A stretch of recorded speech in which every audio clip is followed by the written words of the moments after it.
So I wanted to share an experience that I had as a public servant working for the federal government as a Black employee. In October, I had the opportunity of attending a conference in Kingston, Ontario. It was my first conference, major conference, and as some of you may know, public servants right now are at the bargaining table for a new contract, a new collective agreement. So in that process, we rally, we make noise. I attended my first rally, and for those of you that really know me, know that I like to make noise. So it was an enjoyable experience, or something that I was looking forward to. At the rally, we gathered outside, an MP's office, and we decided to enter, and what we normally do is ask to speak to the MP. Unfortunately, the MP was in caucus and could not immediately make himself available to us, constituents, public servants. It got quite noisy, and a staff member shared her thoughts about who we were as majority Black female public servants in her office. We have an extremely tall, large Black man as our leader for Ontario region.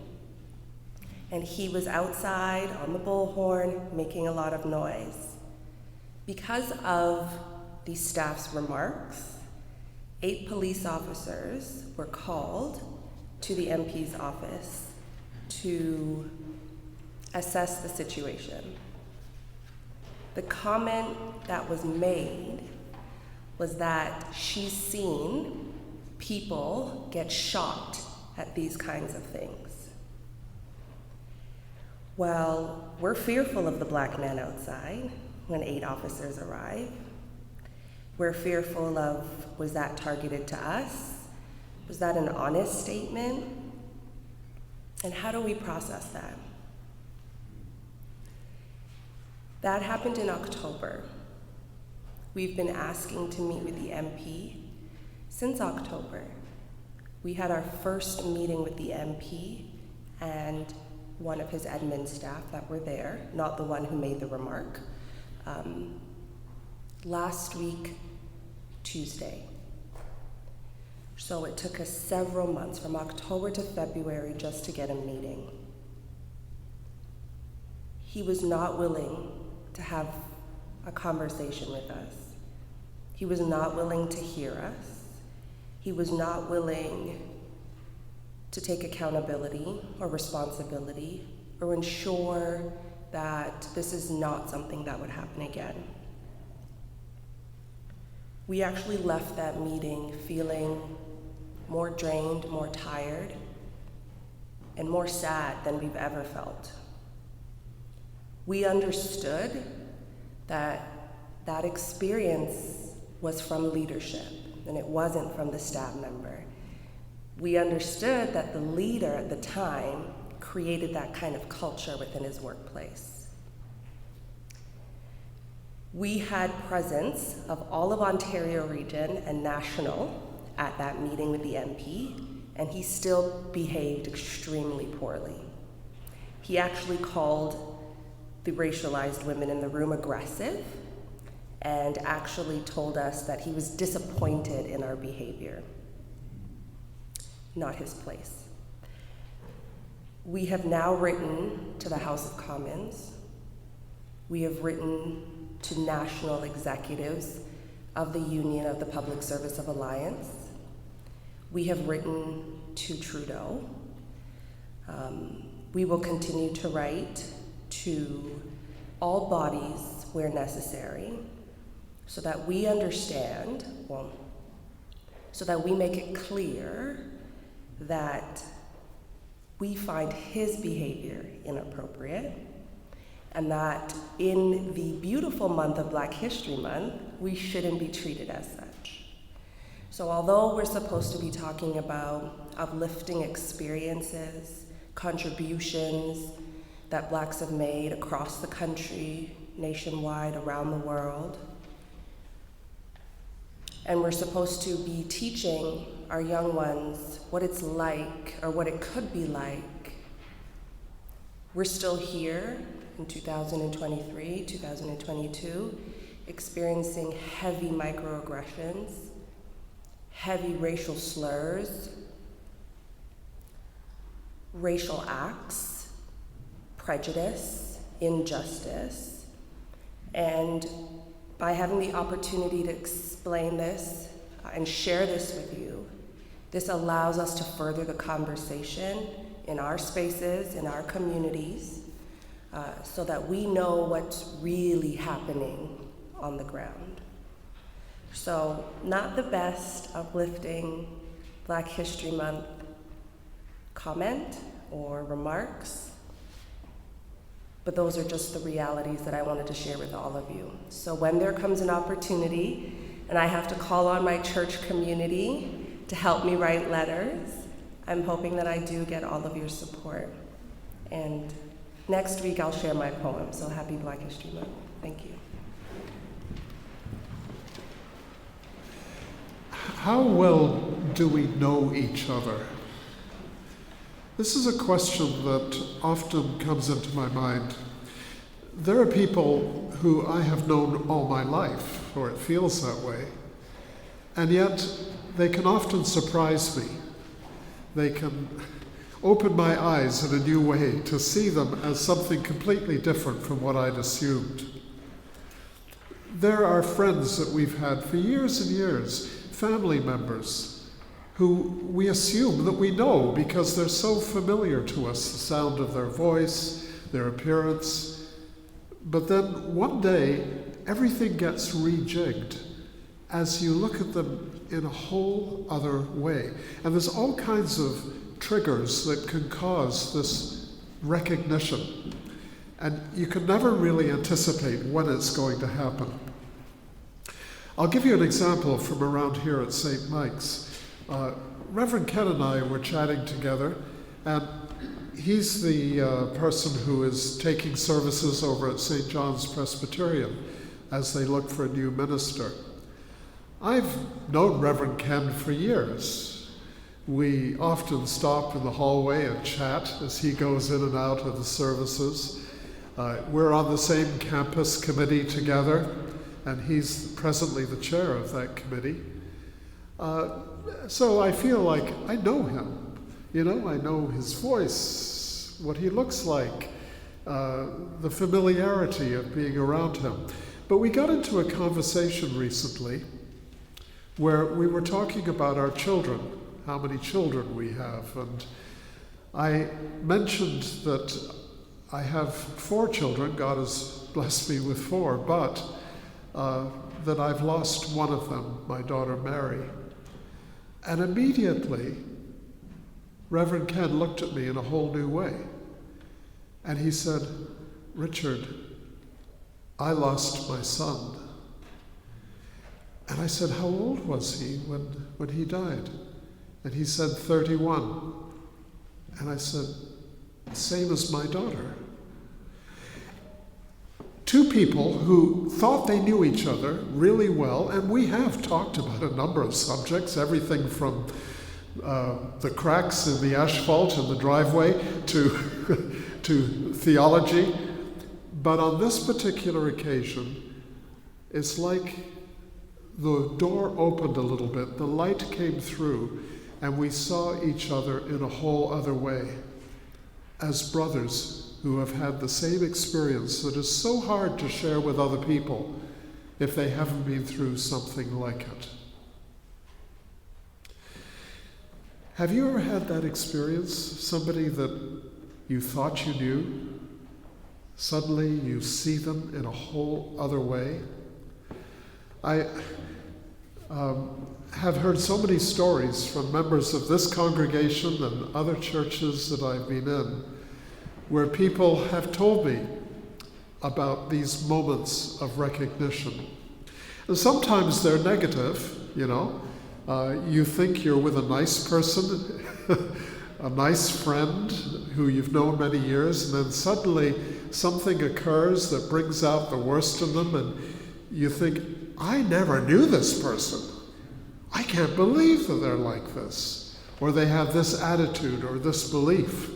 How could I have missed it? Now I'm seeing them in a whole other way. But it's not always negative. Quite often it's very positive as you recognize a kinship and a connection that you never would have imagined until that moment where the light comes through. I believe this is what we're looking at as we read the story that is told to us by Matthew in chapter 17 of his Gospel about the Transfiguration of Jesus. This is the last Sunday of the Epiphany. This coming Wednesday is Ash Wednesday and the beginning of Lent. But the very last message that the framers of our lectionary wanted us to get before we start on the Lenten journey is contained in the story of the Transfiguration. But if you're like most Anglicans, I say Anglicans because I know Anglicans, but I suspect other Christians are much the same. If you're like most Anglicans, you kind of look at this story and think, well, it's kind of a mysterious miracle story. I don't really know what to make of it, but it kind of shows how special Jesus is, that he would have glowed up on top of that hill, and how the disciples reacted by wanting to build booths or shelters and just stay up there on the hill. What a wonderful mystical experience it is. But that's about as much as we kind of get out of the story, and it doesn't really seem relevant to us. But I want you to notice something that a lot of people miss when they read this passage. It's right there at the end of the gospel reading, the very last sentence, where Jesus gives an order to his disciples, Peter, James, and John, who have been present with him up on top of that mountain. He says, "Tell no one about the vision until after the Son of Man has been raised from the dead." Now, that can easily kind of slip by, but Jesus is describing what has just happened as a vision. Visions are like waking dreams. They're not necessarily literally occurring. They're not necessarily concrete reality, but what they are is ways that God is communicating to us through images and pictures, metaphors, truths that otherwise would be very difficult for us to grasp. So right there at the end of this passage, Jesus is explaining, if this seems weird to you, if this seems strange, this idea of a transfiguration, whatever that means, don't worry, it's a vision. And this is the way visions are. They show us through picture imagery. They kind of lead us in a particular direction to see a truth that is very important. So what is the truth that is being conveyed to us through the story of the Transfiguration? Well, I believe it's as simple as this, what I just spoke about. This was the moment where the disciples suddenly recognized Jesus.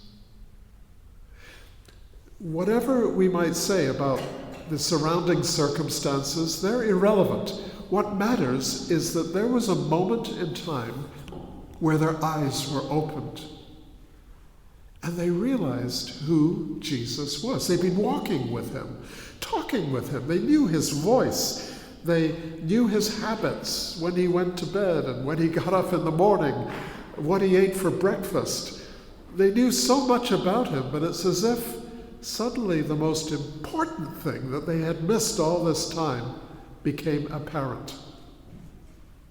Now we know who you are, Jesus. Now it's clear to us, finally. Jesus is the very manifestation of God in our midst. He is Emmanuel, God with us. Something that had escaped their attention up until now. It's interesting when you look at the Gospels how people interpreted Jesus. You know, everyone saw him in a different way. The Pharisees and the scribes, they saw him as a heretic, a blasphemer. They saw him as someone who hung out with the lowest of the low in society, who seemed not to have any manners, who had a kind of a crude way of expressing himself, typical of those Galileans up north. Not at all like we more refined religious folk in Jerusalem. They dismissed Jesus on the basis of outward appearances and preconceptions they already had in their minds. The word that we might use for it is prejudice. They were prejudiced against him. They didn't give him the time of day.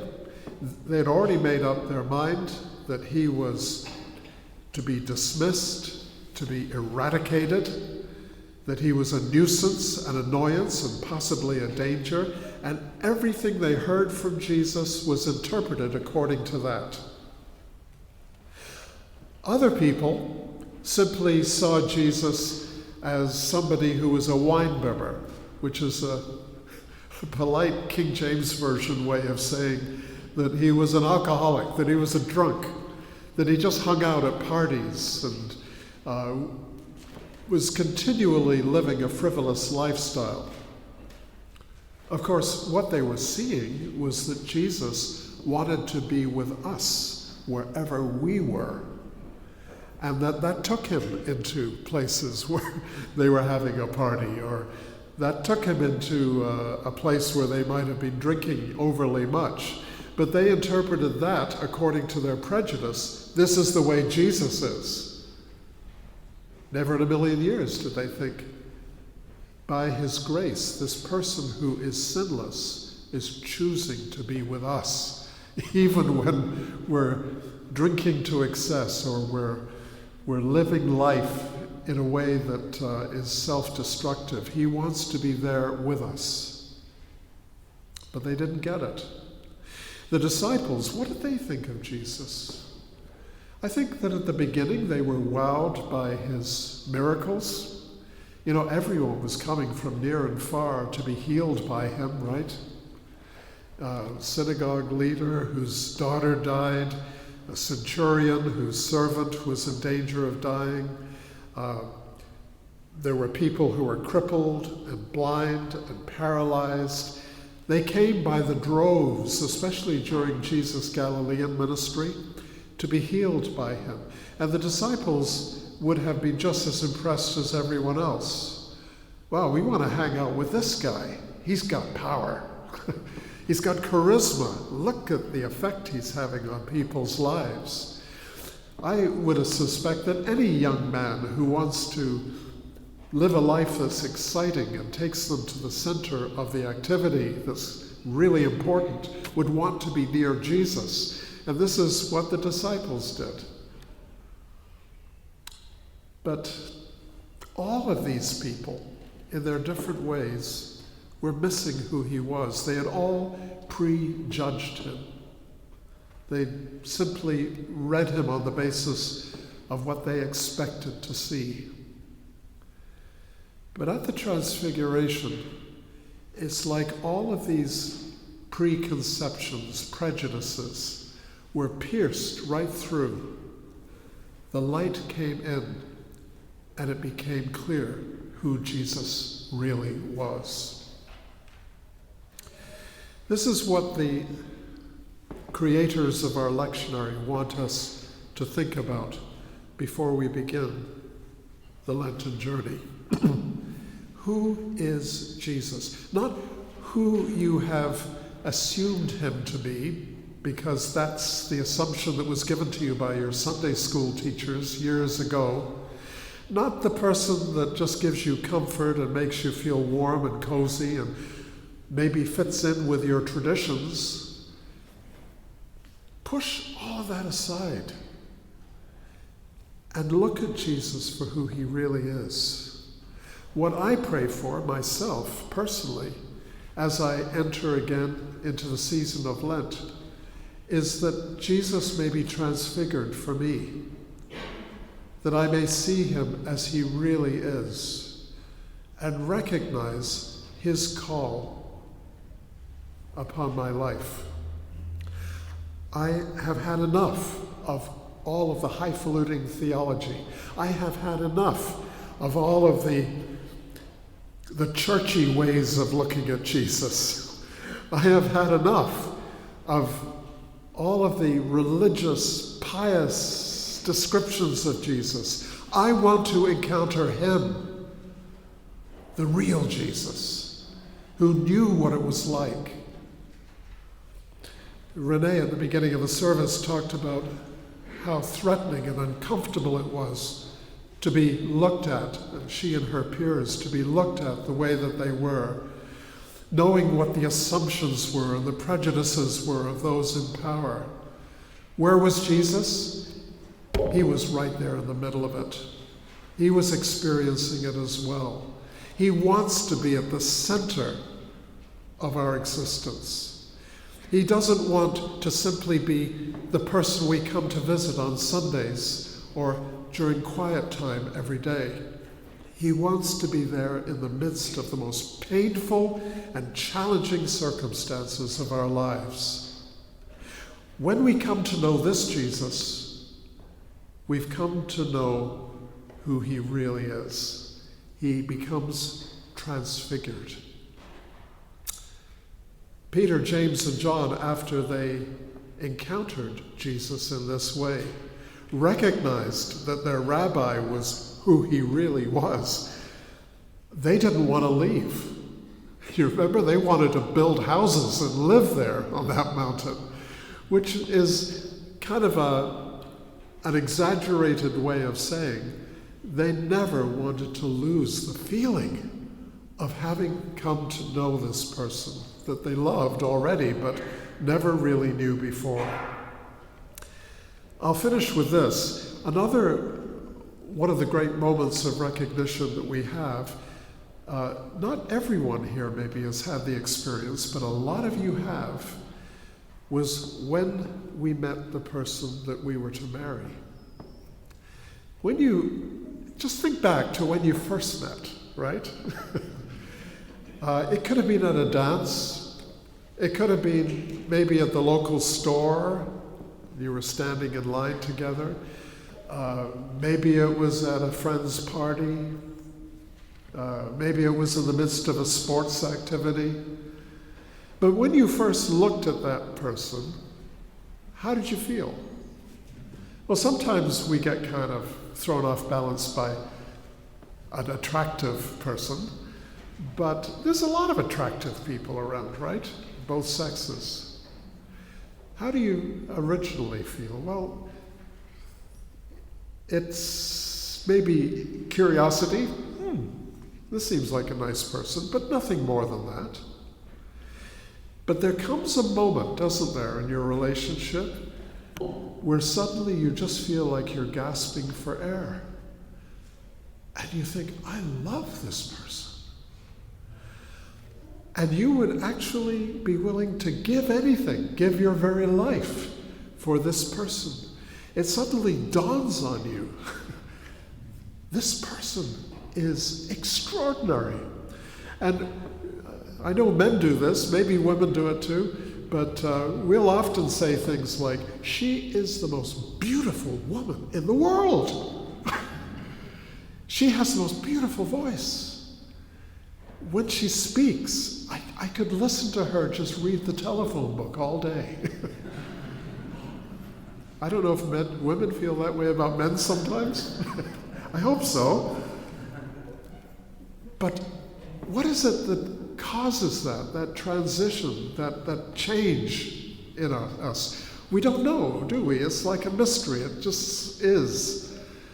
That too is transfiguration, where that person that we thought we knew, we suddenly see through completely new eyes. And we wonder, why can't everyone else see this? Some men get terribly jealous because once they see this woman that they love in this particular way, they look around and think all the other men are seeing the same thing. I've got to fight them off. Not realizing that's not necessarily the case. It's your eyes that were opened. So on this Transfiguration Sunday, let's pray that our eyes may be open to know Jesus as he really is.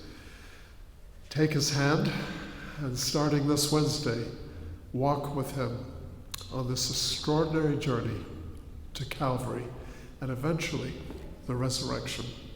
In the name of God the Father, the Son, and the Holy Spirit. Amen.